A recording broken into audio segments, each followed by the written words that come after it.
So I went from living in a motorhome to living here. This is the lobby of the building I'm staying in. I'm staying in someone else's apartment right now, staying with this couple. Real bougie.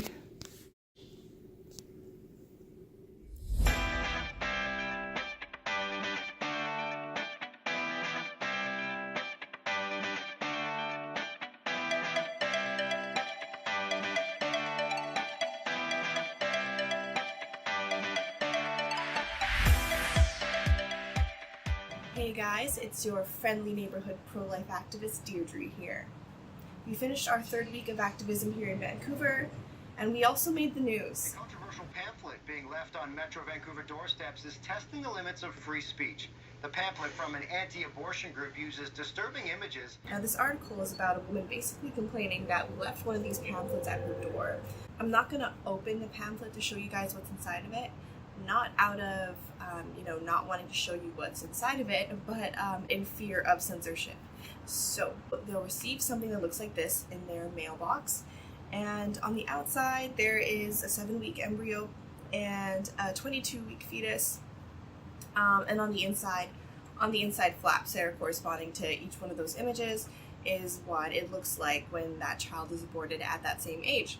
We've been here for 3 weeks now, and we've handed out about 2,500 of those pamphlets to people's doors, so we had pretty good odds to be recognized by now. So with that being said, the news story was super biased, and they use arguments that are geared towards making people stand against our organization and against our cause. Now they do bring up some valid concerns, like what if children see these images? So I'm not going to address those concerns in this video today, but I will next week.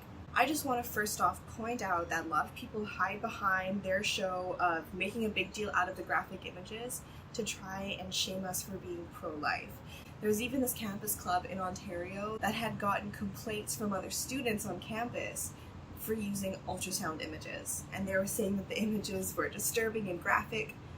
I mean, the graphic images are not easy to look at, that's one thing, but they were ultrasound pictures, and people were just looking for a reason to poke at the pro-lifers. But today I want to talk about something more important that this article brings up, and that is the accuracy of the images themselves. Graphic and bloody images which we've blurred. The group describes them as fetal remains. So this is a fetal model of a child that's about 11 to 12 weeks old of gestation.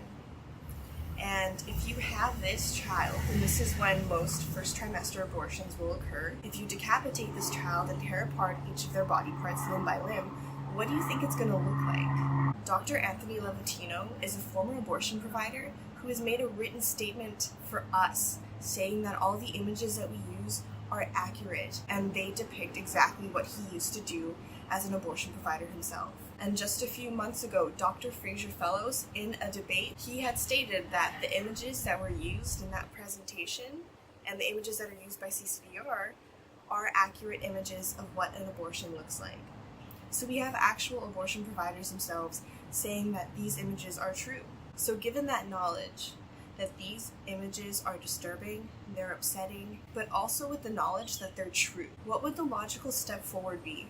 To hide the images, or to stop the actual thing from happening? To stop this from being a daily occurrence? And just because the truth is ugly, does that mean that we should be hiding it from other people? Because in hiding the truth, in hiding this reality of abortion, we would be deceiving other people that are around us. We are an educational pro-life organization, and we can't educate people on the reality of abortion without showing them what that reality is. So if this news story tells us that this mother was traumatized by the sight of these images, good.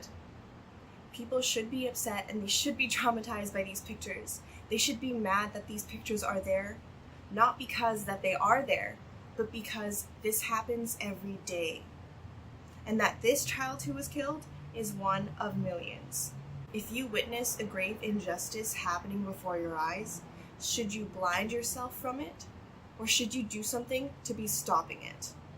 I think the answer is obvious. And handed me this pamphlet, and I opened it up, and I was quite traumatized by the graphics. That if people do see this, don't open it. So that was just my reflection and my final thoughts on this article. If you want to learn more about the pro-life activism I do, or even learn more about what it even means to be pro-life, then check out my other videos. So I guess I'll see you guys next week. Peace out.